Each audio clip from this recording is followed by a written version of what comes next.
Good morning, everyone. I'm Tom Fitton, Judicial Watch President, with our Facebook Live weekly update here on St. Patrick's Day 2017. Happy St. Patrick's Day to everybody out there. As you might guess from my last name, I'm more than a little bit Irish. I'm also a little bit Slovakian, but mostly Irish. So St. Patrick's Day is a wonderful day here in the Irish community here in the United States and abroad. So I'm pleased to be able to present to you, though, a lot of important work we've been doing on corruption that would make the saints cry, to put it charitably. We've got a lot of things to talk about. The Clinton-Lynch tarmac meeting, remember that meeting between Bill Clinton and Obama's Attorney General Loretta Lynch? Got an update on what we're doing on that. We've done important amicus litigation work on election integrity in Ohio. We had a Clinton hearing earlier this week, which may surprise you what went on there. I'll talk about, as I said, as we noted in our headline, we'll be talking about the outrageous immigration rulings attacking Donald Trump as well. And then there's a Supreme Court nominee about to get a hearing next week that you should be watching. First up, though, is our efforts to figure out what the heck went on at that tarmac meeting between Bill Clinton and Loretta Lynch. Now, remember, this happened back last year. I think it was June 2016. Bill Clinton and Loretta Lynch accidentally or coincidentally, however you want to term it, had a meeting on Loretta Lynch's plane just a few days before Hillary Clinton was to be interviewed by the FBI over her email practices. And Loretta Lynch herself said that that meeting, which many people were outraged by, justifiably so, because Bill Clinton at the time was both a potential witness and subject of any serious criminal investigation, assuming one was taking place. But Loretta Lynch even admitted that that meeting cast a cloud over the investigation. And it was shortly after that meeting, and my guess is Bill, the director of the FBI, Comey, looked at that meeting as further indication there was never going to be a prosecution at the Justice Department, and I'm convinced that's in part why he suggested that Hillary Clinton shouldn't be prosecuted, since he knew the Justice Department wasn't going to prosecute her. Not that it justified what Comey said, but boy, what a corruption of the justice system, having that meeting in such an audacious way, and it was only broken thanks to I would suspect that someone leaked the fact that it was happening to a local reporter out there who uncovered it in Phoenix. We asked for these records back in June of last year, and we sued for them. I think we sued last week or this week for them under the Freedom of Information Act. So where are these records? That's what we want to know. And you can bet there are records of a meeting like that. There was however the meeting was set up. And of course, given the controversy, there had to be records about what went on after the fact. You know, by the way, we had asked the Department of Justice Inspector General to look into this. No word on that. So again, it's going to be up to Judicial Watch to do the investigation here. And if you want to know why Americans don't trust the justice system, and if you want to know why Americans think that the criminal investigation into Hillary Clinton was rigged, all you need to do is to look at this meeting between President Bill Clinton, her spouse, someone involved in a scandal, at least as it relates to the foundation and the play-to-play scandals at the State Department, and Loretta Lynch, the Attorney General. Now, Attorney General Lynch never recused herself from the Clinton investigations or prosecution decisions, even though, as she said, her meeting cast a cloud over said investigations. So that's the Obama Justice Department we're talking about. So the next time you hear the left says, oh, well, how could anyone believe the Obama Justice Department would do anything untoward towards President Trump or his incoming team, just think back to that meeting. I dropped my notes here. I don't know where they went. One second. And so we're going to be pursuing that FOIA in open court. And, of course, now it will be up to the Attorney General of the United States. The lawsuits against the Justice Department, and the new Justice Department Attorney General is Jeff Sessions, and he's going to have to decide whether his agency is going to continue to stonewall like the Obama gang has. And I hope there's a new day in transparency when it comes to the Freedom of Information Act from the Trump administration, because it hasn't happened yet. As I said at the top of the segment here, we were in court earlier this week on another important case, which I think I discussed last week, which was the State Department is in litigation with Judicial Watch over their failure to send a letter as required by federal law, or a request as required by federal law, to the Justice Department to try to get Hillary Clinton's emails. So in other words, if an agency finds out records went missing or were taken, and they don't have access to them, and they need to get them as the law requires, either under the Freedom of Information Act or the Federal Records Act and things like that, they're supposed to alert the Justice Department to that. Well, the State Department has steadfastly refused to do that. And it's no surprise they didn't want to do that during the Obama administration. But they were in court this past week after we had won on appeal. A court had ruled they didn't have to do it. And the appellate court said, wait, it says shall, and it's not mooted out, as the Justice Department alleged, or the State Department alleged, because unless there's nothing possible the Attorney General can do to get this information, Judicial Watch and Cause of Action, the other group that's suing on this, should be able to proceed with its litigation and get this letter done. But the Justice Department and the State Department, what happens is you go into court and the Justice Department represents the State Department or the agencies we're suing. So it's kind of, that's why I use both agencies oftentimes when I talk about litigation. So anyway, we go in and the State Department's legal position is no different than the Obama administration's legal position. They don't want to do anything more on the Clinton emails. They don't think they should have to request the Justice Department. So their concern is this is the Trump administration now. And I recognize the Trump administration doesn't have all their people in place. I often observe we're still waiting for the Trump administration to come to power.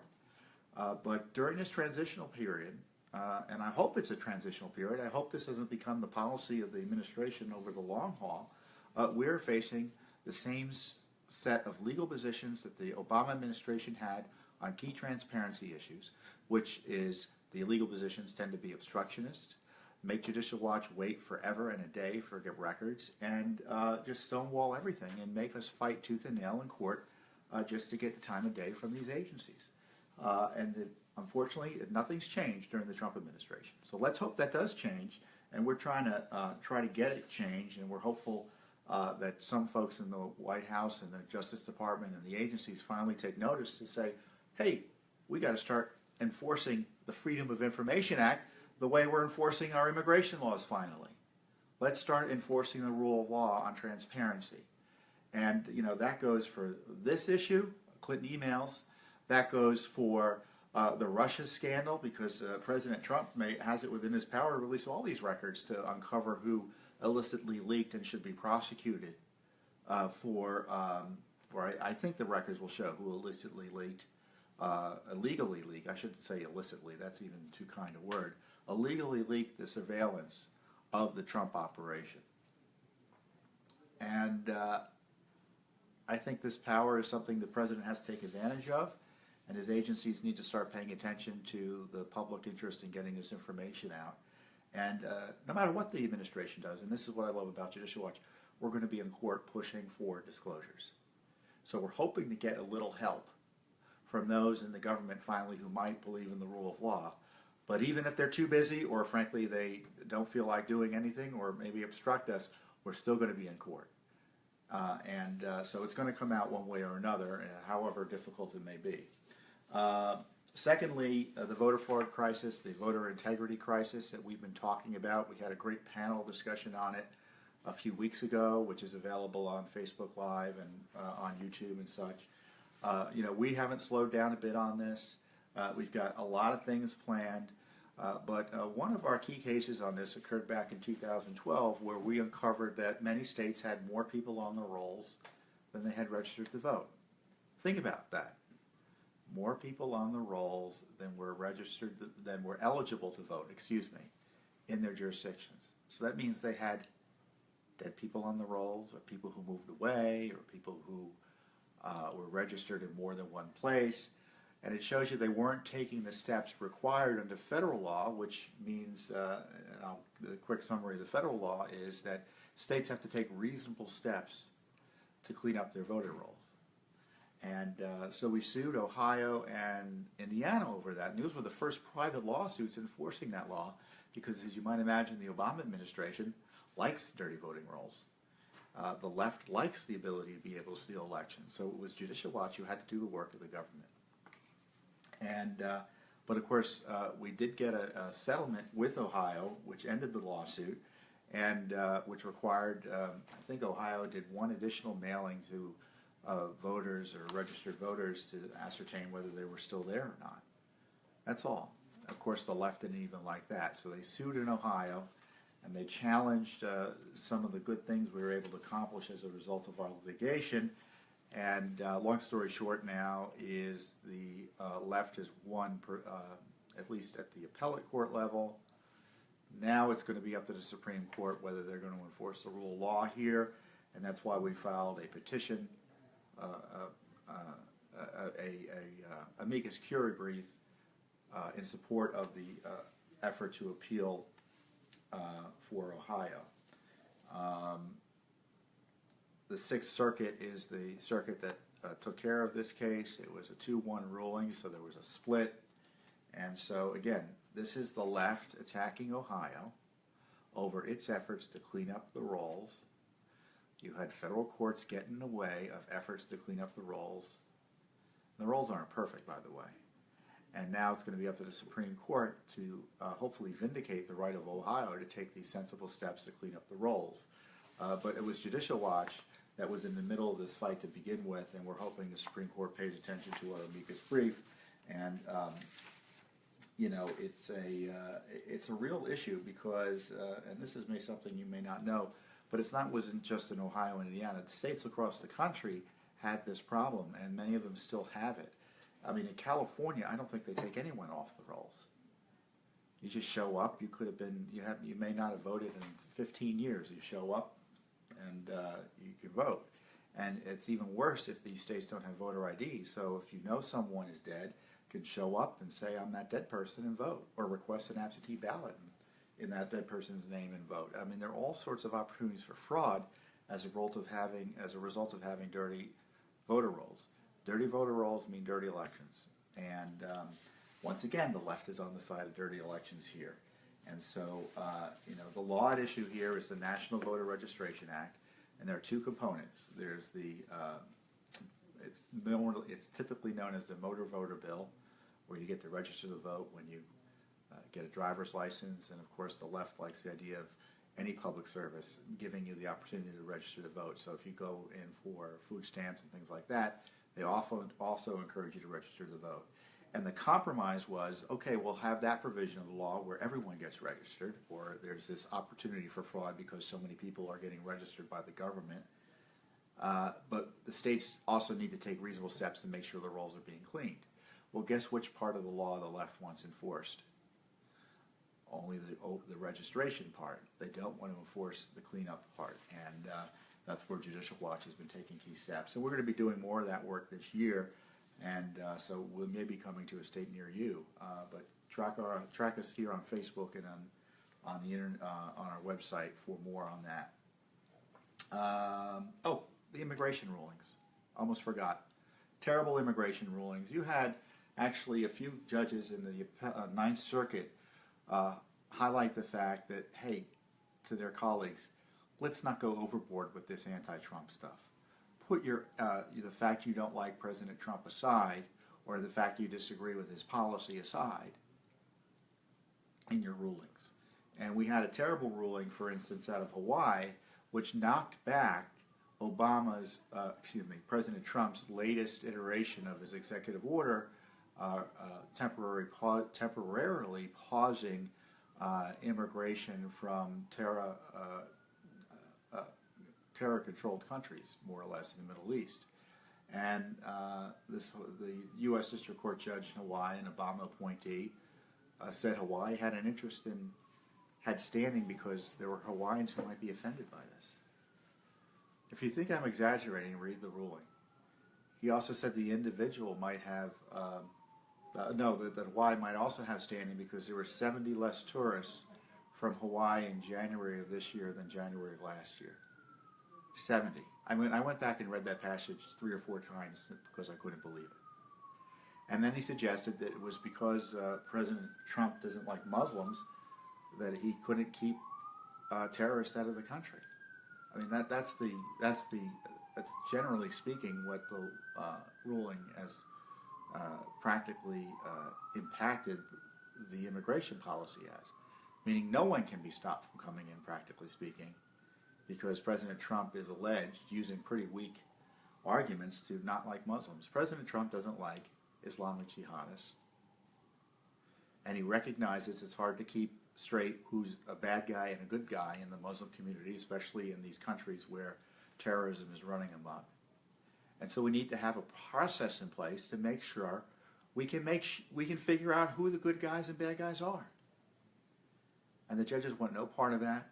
And it's activism run amok. It's political, anti-Trump judicial decision-making. We're investigating, and we plan to investigate what the states are doing with this coordinated effort to take on Trump and the rule of law here. But it's really troubling. I mean, under the logic of this ruling and other rulings, the courts can go after Trump for going to prosecuting the wars in Syria or Afghanistan because, are they motivated by Muslim bias? I mean, that's crazy town. And this is where we are with courts that are acting like politicians as opposed to the judges we expect them to be, who are just passionate, neutral, apply the law, and don't mistake their own points of view for what the law should be. I mean, that's the toughest thing for a judge to do, which is to disagree with a policy but uphold it legally. It's tough for conservative judges to do, and it's tough for liberal judges to do. And, I recall, and if you haven't read the book, it's probably worth reading. It's Judge Bork's The Tempting of America, the late Judge Bork. And that was the temptation. He was referencing the temptation as a judge to mistake your own points of view for what the law is and how it should be applied. So we'll be tracking that. We probably will file an amicus brief or 2, but we're also going to be doing some interesting FOIA work around this crisis caused by the court's interference in the constitutional duties of the president to protect the country from foreign threats. It's just absolute insanity in some respects. Judge Gorsuch, the president's nominee for the Supreme Court, is getting his hearing finally before the United States Senate, the Judiciary Committee next week. Now the question is he going to be confirmed? And I think he generally will be confirmed. Well, let me just say, conservatives who think just because Republicans control all branches of government, at least the legislative and the executive branch, everything good will happen. We've seen with Obamacare that's not the case. We were told, well, once we control everything, we'll get everything we want. Or conservatives will get everything they want because, as you know, conservatives are different than Republicans oftentimes in policy. And, Judicial Watch doesn't care about the politics in the sense of Republican versus Democrat.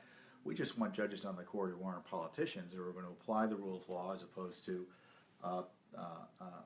be politicians in robes. And we appreciated that Judge Gorsuch is not just another politician. He's a judge who takes his role seriously under the Constitution and doesn't seek to be a super politician on the bench. Now, the Democrats are concerned about Judge Gorsuch for reasons that that would be rather obvious to those following these issues. But the question is, are they going to allow an up or down vote on Gorsuch, or are they going to filibuster him? And I don't know whether that's going to happen or not. But the fact is that his nomination, or the approval of his nomination, is by no means guaranteed. And if you have views as to whether his nomination should proceed, you should contact your United States Senator at 202-224-3121. That's 202-224-3121.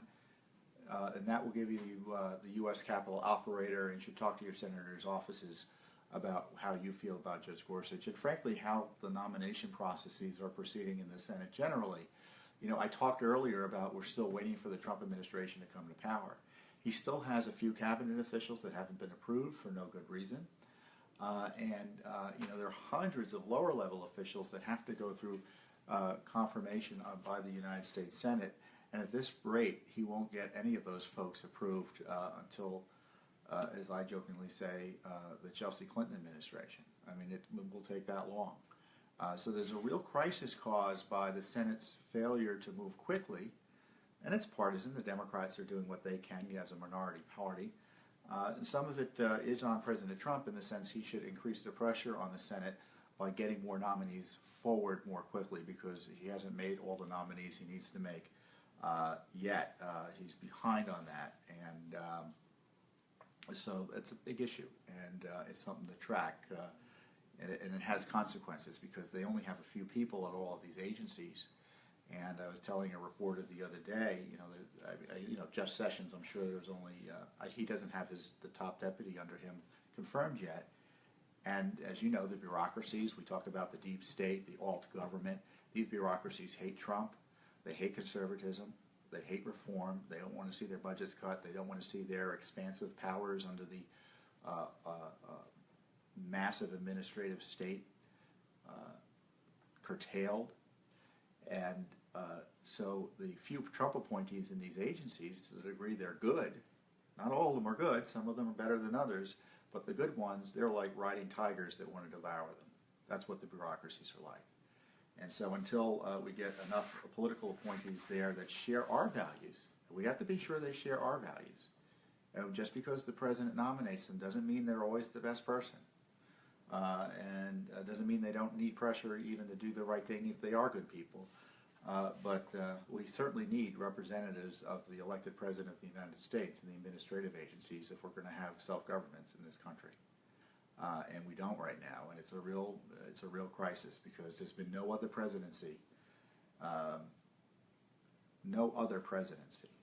think I can fairly say, no other presidency, not in recent memory, but none in the history of the United States, that the president's nominees have been so severely slowed down as this one. So a lot going on. We're on the Clinton-Lynch tarmac. Immigration, voter rights. We need more transparency finally from this administration. The immigration crisis continues, and the Gorsuch nomination is up next week. A lot for you to pursue as well. I've given you your charge in terms of your personal activism, and we'll keep up the pressure here at Judicial Watch. Thanks for joining us, and again, have a happy St. Patrick's Day.